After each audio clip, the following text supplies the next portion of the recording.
There's something people do to Taurus that's almost cruel. They look at you, see someone calm, solid, reliable, and conclude they've got it all figured out, as if the tranquil surface tells the whole story, as if what appears on the outside is the same as what's on the inside. It is not. And the truth is, you've probably already noticed this. You felt that strangeness when someone described you as simple or predictable, that silent irritation when they reduced everything you are to stubbornness and love of comfort, because you know deep down that there's something much more profound operating within you. This video isn't here to explain Taurus to you. It's here to show you what you already know but can't quite name yet. Taurus has 5 virtues that everyone mentions: perseverance, loyalty, sensibility, patience, and reliability. You've heard these words applied to you dozens of times, but almost no one stops to ask what's underneath them. What story are these virtues telling? Where did they really come from? Because it's no coincidence that Taurus developed exactly these qualities. Each one has a root, and when you understand that root, the virtues cease to be merely personality traits and become something much more meaningful, a language, the language with which you learn to exist in the world. Let's start with the one that confuses people the most: perseverance. When someone says that Taurus is persevering, they're usually describing from the outside what seems like impressive stubbornness, a refusal to give up even when all seems lost. That's real. You really don't give up easily. But what most people don't ask is, why? It's not rhetoric, it's genuine. Why does Taurus keep going when others would have already stopped? What is the internal mechanism that makes you hold on when the world is pressuring you to let go? The answer has to do with something Taurus understands physically before mentally, the feeling that if you stop, something important will crumble, not necessarily in reality, but in your inner reality. Taurus's perseverance isn't blind stubbornness. It's a sophisticated way of managing existential anxiety, of keeping the world cohesive when it threatens to fragment. Imagine a root growing around stones. It doesn't ignore the obstacle. It learns to embrace it, to go around it, to transform what could be an impediment into part of its own structure. That's exactly how Taurus perseveres, not by going over it, but by growing around it, by incorporating resistance. But then comes the question no one asks. What happens when this perseverance points in the wrong direction, when Taurus uses all this extraordinary strength to sustain something that should have already ended? When the root grows around a stone that, in fact, needed to be removed? This is the first crack in the beautiful narrative about the virtues of Taurus. And it gets bigger when we get to loyalty. Everyone admires Taurus's loyalty. You're the friend who stays, the partner who doesn't abandon you. Genuine, nobody's making it up. But where does it come from? Taurus learned early on, perhaps too early, that the world can take things away. And in response to that, loyalty emerged, a way of creating predictability, of saying, if I am unwavering, the world around me will be too. Like a house of stone. Not because you look pretty, because you need to endure. Taurus loyalty isn't just a value, it's emotional survival. And then you can already sense where things could get complicated, right? You can already sense where this could go wrong, can't you? This loyalty you built as protection. What happens when it's directed towards someone who doesn't deserve it? When the foundation you so carefully erected is supporting something that only drains you? It was while searching for answers to this that I found this digital book, The Divine Path, that guides your zodiac sign to a life of purpose. It's not a book about compatibility or predictions. It's about the inner architecture of Taurus, about understanding why you built what you built and how to transform those survival structures into structures of true abundance. It's about learning to be loyal by choice, not out of fear, patient out of wisdom, not out of repression, strong out of clarity, not out of habit. You are in that moment right now, that instant when the recognition is still alive, when the question is still open within you. That is precisely the state in which this material makes the most sense. Not after the routine closes in again on everything. Now, while you are still within that perception. The link is in the first pinned comment. But be aware, this content may be taken down. Click now and download your copy. And while you're still thinking about it, tell me in the comments, which of these Taurus virtues have you always seen as your greatest strength, but are now beginning to see in a different light? Taurus's loyalty is genuine and beautiful, but it comes at a price, often paid in silence. Because when you're loyal to someone who doesn't deserve it, you don't just abandon reason, you abandon yourself. You end up supporting a structure that consumes your energy, your time, your peace. And the worst part is, you justify it by calling it loyalty, by calling it strength, when in reality it's armor that has become a cage. This is the side of Taurus loyalty that almost no one talks about. The loyalty that remains, not because the situation warrants it, but because Taurus hasn't yet learned to distinguish between real commitment and emotional attachment disguised as virtue. And this distinction between what you choose and what you simply haven't yet been able to let go of is perhaps the most honest work a Taurus can do for themselves. Because conscious loyalty is one of the most beautiful forces that exist, but automatic loyalty drains without warning. It sucks energy from places you don't even realize, keeping standing structures that should have been dismantled long ago, sustaining relationships that became one-way streets long ago. Recognizing this isn't betraying your values, it's truly honoring them. Because real loyalty requires discernment.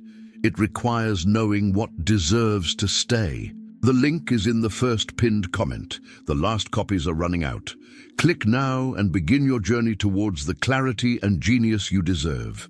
There is a third virtue of Taurus that is constantly misinterpreted, and this misinterpretation is perhaps the most unfair of all: sensoriality. When people say that Taurus is sensual, sometimes there's a hidden tone of judgment, as if it were disguised superficiality, attachment to comfort, materialism, as if Taurus simply couldn't exist beyond physical pleasures. But that completely misses the point. Taurus's sensoriality isn't about pleasure for pleasure's sake. It's an emotional navigation system that has developed over time because, for Taurus, the body is where truth doesn't lie. Words can deceive, people can deceive. But the physical sensation that something is right or wrong that rarely lies. Think of a musician who tunes their instrument by touch, not by sight. They're not being superficial by using their fingers. They're using the most precise channel they have. That's exactly what Taurus does when they stop, breathe, feel the texture of things, the temperature of the environment, the weight of a decision in their body before processing it in their head. There is an intelligence in this sensoriality that our rationalist culture often fails to value. The ability to feel before thinking is not a lack of intelligence. It is another kind of intelligence, one that Taurus carries within its body as an inheritance, as a gift, as an internal compass that has served in countless moments when logic alone would not have arrived at the right answer. When Taurus says, "Something tells me this isn't right," without being able to explain why, it's not superstition. It's their sensory system at work. It's the body's intelligence processing signals that the mind hasn't yet catalogued. But then comes the shadow of this virtue. When the senses are saturated, when pleasure turns to numbness, when Taurus uses sensoriality not to navigate the world but to hide from it, the system that should be a compass becomes anesthesia. Have you ever been to that place, where eating, comforting, consuming became a way of avoiding feeling what needed to be felt? Where the perfectly organized environment, the perfectly controlled routine, the perfectly managed pleasure were a way of keeping out what was outside its walls. It's not judgment, it's recognition, and recognition is the first step to using what you have in a truly powerful way. The fourth virtue touches on something even deeper. Taurus's patience is legendary. The ability to wait, to endure, to hold on to time with a serenity that seems almost superhuman. And it's real. Taurus genuinely manages to wait when the rest of the world would have already exploded. But there is a fundamental difference that almost no one mentions. There is a kind of patience that is wisdom, the ability to recognize that not everything needs to happen right now, that maturity takes time, that forcing things before their time destroys what could be beautiful. This patience is a true gift. It is the patience of the farmer who plants knowing that the harvest will take time but does not doubt it. And then there is the patience that is procrastination, the kind that uses the appearance of calm to avoid a necessary confrontation. The kind that waits not because the moment hasn't arrived yet, but because arriving at that moment will require something Taurus isn't yet ready to give: vulnerability, or change, or the admission that something that was built with so much care is no longer working. The question that remains, and one that many Tauruses never honestly ask themselves, is which of the two are you practicing now? Is there a conversation you've been putting off for too long? A decision that's being delayed when in reality the time has already passed? A situation where you're being patient when you're actually just being evasive, hoping the problem will resolve itself so you don't have to take action? This is not an accusation. It's an invitation to take a closer look. Honestly, with the same solidity you use to face everything else. Because Taurus's genuine patience, when consciously nurtured, is one of the most powerful forces that exist. The ability not to get lost in the artificial urgency of the world, to know how to distinguish what deserves waiting from what is already past its time. But when this patience operates automatically, when it's a reflex, not a choice, it functions like a pressure cooker with the valve closed. The pressure builds up, silently, invisible from the outside, until it's no longer there. The link is in the first pinned comment. The last copies are running out. Click now and begin your journey towards the clarity and genius you deserve. The fifth virtue of Taurus is the most quietly weighty of all: reliability. You are the pillar, the person others count on, the name that comes to mind when someone truly needs someone. And you carry this role with an impressive grace, without complaining, without dramatizing, without demanding anything in return. But there's a side to this reliability that needs to be said out loud. Taurus learns early, sometimes very early, that being reliable is one of the surest ways to be loved, that when you're always available, always solid, always there, people won't leave. That constant presence guarantees a sense of belonging that feels more secure than simply asking to stay, than simply saying, "I need you, stay." And that equation worked. People really stayed. You truly became the foundation of many stories that weren't necessarily your own. But foundations don't usually receive thanks. Foundations only become apparent when they crack. Think of a supporting beam in a building. Everyone depends on it. The entire structure exists because it holds the weight. But nobody asks if the beam is okay. Nobody checks if it still has load-bearing capacity. It's simply assumed that it will continue to hold because it always has, that it doesn't need maintenance, that it has no limits. Have you ever felt like this? Like the beam everyone uses, but no one asks how it's doing? This specific kind of exhaustion has a name. It's the exhaustion of someone who has given so much for so long that they no longer know how to ask for anything in return, who doesn't know if they have the right to need anything, who confused being reliable with being indestructible, who believed on some level that having needs would diminish what they represent to others. And that's not a virtue.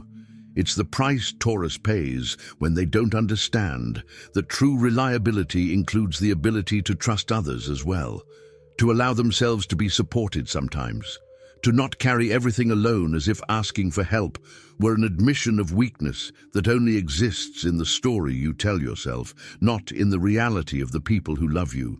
The link is in the first pinned comment. The last copies are running out. Click now and begin your journey towards the clarity and genius you deserve. And now we come to the heart of it all, the great paradox of Taurus. You possess 5 extraordinary virtues: perseverance, loyalty, sensitivity, patience, and reliability. 5 qualities that genuinely make a difference in the world. Qualities that the people around you recognize, depend on, and admire. Qualities that define a large part of who you are.